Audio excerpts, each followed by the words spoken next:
so excited. This deserves to be in my collection. Hello, everybody. Back again for another day at Bookman's. We're at the Shady Bookmans, which is what JRPG Life calls this Bookman's. They're not wrong. It is kind of a shady Bookman's. I have some more stuff to trade in. After trading in all that Xbox stuff, I still don't have enough room for all my games upstairs in my new game room, so I'm still trading in some more stuff. I just have so much stuff to get rid of. We'll see what they have. Anything cool, anything interesting. I'll try and get some footage in there, but I'm probably not going to talk, so I'll just do some voiceover later. Hope you're all doing well. We'll see if they have anything good. So I come to this Bookman's a lot. One of the reasons why this is not my favorite is because I actually get a 20% off discount at all the other Bookmans, but for some reason, this one does not give discounts on Switch games for some reason. I'm assuming it's because they give more credit for it. But I was looking through the glass case. There was one that caught my eye that I didn't have yet, and I will show you what that is when I get in the car. But they did have a lot of really good stuff. Some of the prices were a little bit too high, but there was one game in particular in here that was calling to me a little bit. All right, so I got a couple games in there. They had a MLB The Show. I've wanted to get a MLB The Show for the Switch for a long time now, but you know, buying new sports games is kind of silly. But having like a really good baseball game for the Switch, I thought that sounded kind of cool. So I got MLB The Show 24. It was like 28, 25, something like that.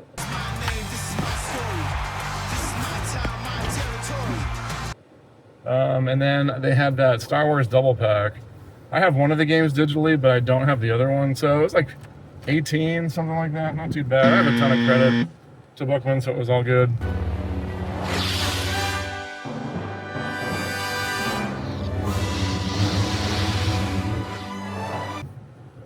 And then I got, well, I can't even remember. It's like, oh yeah, Skater XL. It's like a realistic skating game for the Switch that I didn't have as well. So I got a couple things.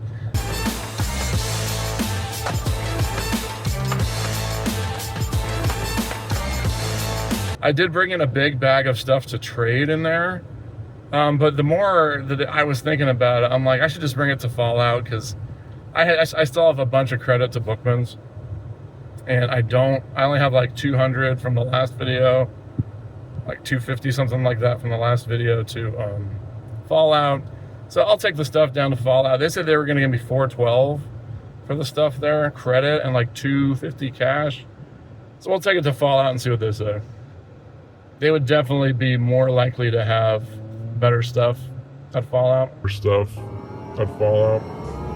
Better stuff at Fallout.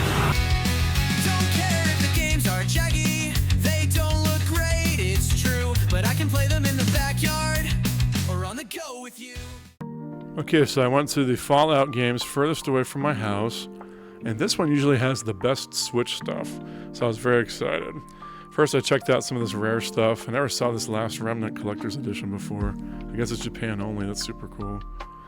Then I wanted to check out the lower dollar Switch games. There was a lot of stuff I had and some lower stuff that I didn't really need. But I did end up picking up one that I'll show you at the end when I give the little recap from the car. But there's some good stuff in here. Their prices are always pretty fair. And then when I went to the glass case, I was just blown away by all the stuff they had. Some of this stuff was sealed, some of it wasn't, but they're all bangers. And then my heart stopped when I saw this one, the Blackbird. That's a game that I've been looking for forever. I have it digitally.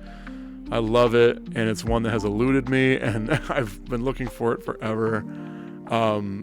I was just in shock when I saw it sitting there in the glass case. I was a very excited man when I saw that. Very, very cool. We saw some really rare PS5 games. I never heard of this Summertime Madness. I looked it up, and it's definitely not a game for me. I love A Boy and His Blob, but I couldn't stomach spending $50 for it, for the physical, but it was cool to see it in person. I have a long history with A Boy and His Blob, so it was pretty cool. And then checking out the rest of the store, Everything's really organized and well laid out. I always respect that and enjoy that about Fallout games. And then I did check out 2 PS5 games I was thinking about picking up. So you'll see if I pick it up in a second. But I kept going back to that Blackbird. Oh my gosh. So excited about that one. And then I saw this Ease Collector's Edition. I was really thinking about getting it. But I have the game already. And I looked up what came in the box, and it just didn't seem like something I should get. So I did pass on that one. Oh my geez, Peoples. That was kind of crazy. So this is the Fallout games that is furthest from my house.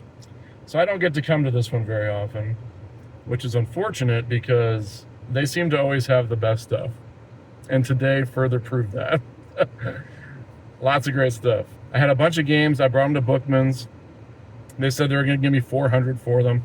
There were some old DVDs in there too. I told them no, because I wanted to come here, because I still have a bunch of credit to Bookmans, and there wasn't really anything else that I wanted there. This one's right down the road from that Bookmans, and I wanted to check out and see what they had and maybe use my credit here. Good thing I made that decision. They had a ton of really cool Switch stuff. I feel like every time I go to Fallout, they always come through with like stuff that I've been looking for forever and just amazing stuff. So I love this game. Ringo Ishikawa, the Friends of Ringo Ishikawa. It's kind of like a pixelated beat 'em up, but it has like really cool time mechanics where you have to go to certain places at certain times and triggering cutscenes. I have it sealed, but this is like the collector's edition. And I was like, man, since I love that game, it would be such a cool piece for the collection. It's just it's sealed. It's just a beautiful big box. Comes with tchotchkes and stuff. But I couldn't pass it up because I had credit and I love this game, so I had to get it.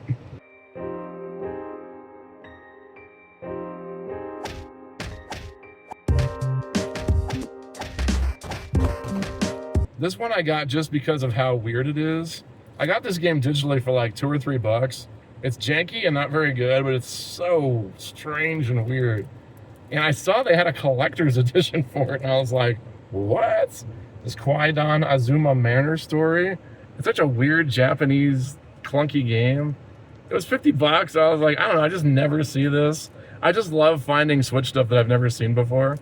I didn't even know this existed. Like, who would want this besides me? They're like, thank God the weird Switch guy came in today. He's probably gonna buy all our weird stuff. I had to get it. I don't know. I don't even know what's in this thing, but it's sealed and it's for a really strange, obscure game that costs like $2 on the eShop. I just wanted it. I can't explain why.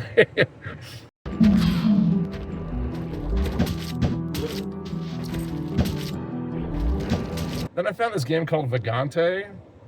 It's like a dungeon crawler. I've never really seen it, so I was like, let's try it. It was $25. I like any kind of dungeon crawly game. So Vagante, $25. See how it is.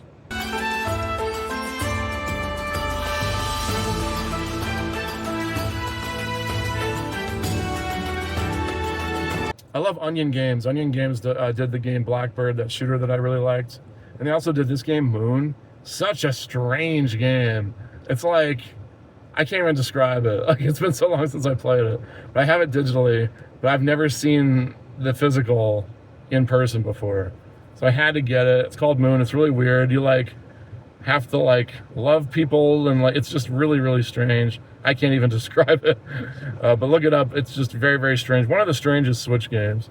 So I thought to have this physically, I couldn't pass this one up either. Players everywhere will be able to experience Moon. Welcome to Moon World, a retro game within a game. Here, the so-called hero. And I did go out of my comfort zone and get some PS5 stuff. This game looked really cool. Mayhem Brawler looks like a cool beat 'em up. Kind of in the same vein as like Streets of Rage 4. Has kind of like that same cell phone look that I'm not a big fan of. But I'm always looking for a new beat 'em up that I've never heard of, so it was $24.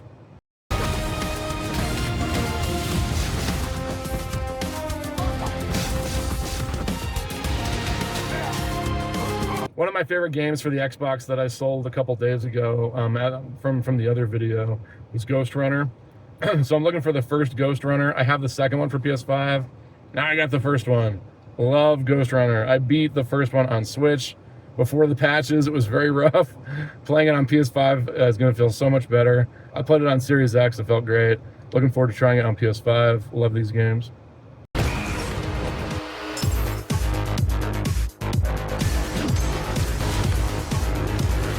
All right, there is one very special thing that I'm super happy about getting. But before I show you guys that, I need to show you this thing. This was 30 bucks. I know I'm trying to make room in my game room, but I couldn't pass this up. It is a collector's edition, and it's pretty huge. But it was only $30. I could not pass it up. This is a Saturday Morning RPG. I actually don't have this game, so that works out. I probably would have paid $30 just for the game by itself, but to get the actual like collector's edition, pretty cool. It does have some damage on it. You can tell like someone ripped the paper on it right there. But other than that, like I was like, okay, just add it to the pile. A weird Switch thing that I've never seen before. So put it in the pile. Let's go. Fast rewrite history. No risk, no glory. And then this is the thing that I'm most excited about. Those of you that are old school viewers of the channel, old school, from like 2 months ago, I made a video about indie game hidden gems for the Switch. And the second one that I talked about was Blackbird by Onion Games, the people that made Moon. I've only had it digitally, and it's one of my favorite indie games. And now I have the collector's edition. Oh my gosh. One of my favorite shooters. Love the look of this game. I've played it so many times, but since I love it so much, I really wanted to have a physical of it on my shelf. So this does it one better. Better than just the physical copy. Now I have the collector's edition. So excited. This deserves to be in my collection.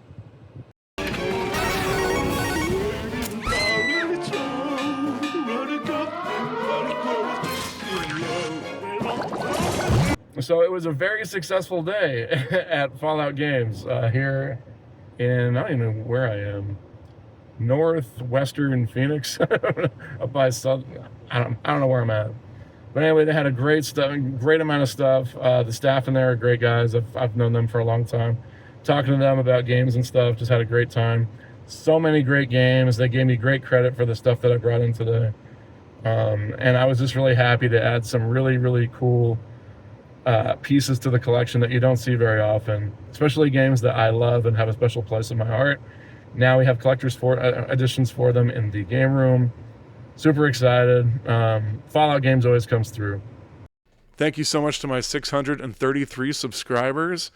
I'm so excited. Thank you all so much for the support. It's my new goal to try to get to 1,000 by the end of the year. If you could like and subscribe, it would help us out immensely. Thank you so much for supporting the channel. So it was just a fantastic day of game hunting. I found so many great things. I've been having great luck on these last 2 game hunting adventures. Tons of games that I have been looking for and love and mean so much to me to add to the collection. Some of the things I got were a little bigger than I wanted them to be and take up a little bit more room than I was hoping. But at the end of the day, I added some pieces to my collection that I just could not pass up. So it was a great day overall. Thank you so much for watching, and I'll see you next time. I have a Switch addiction.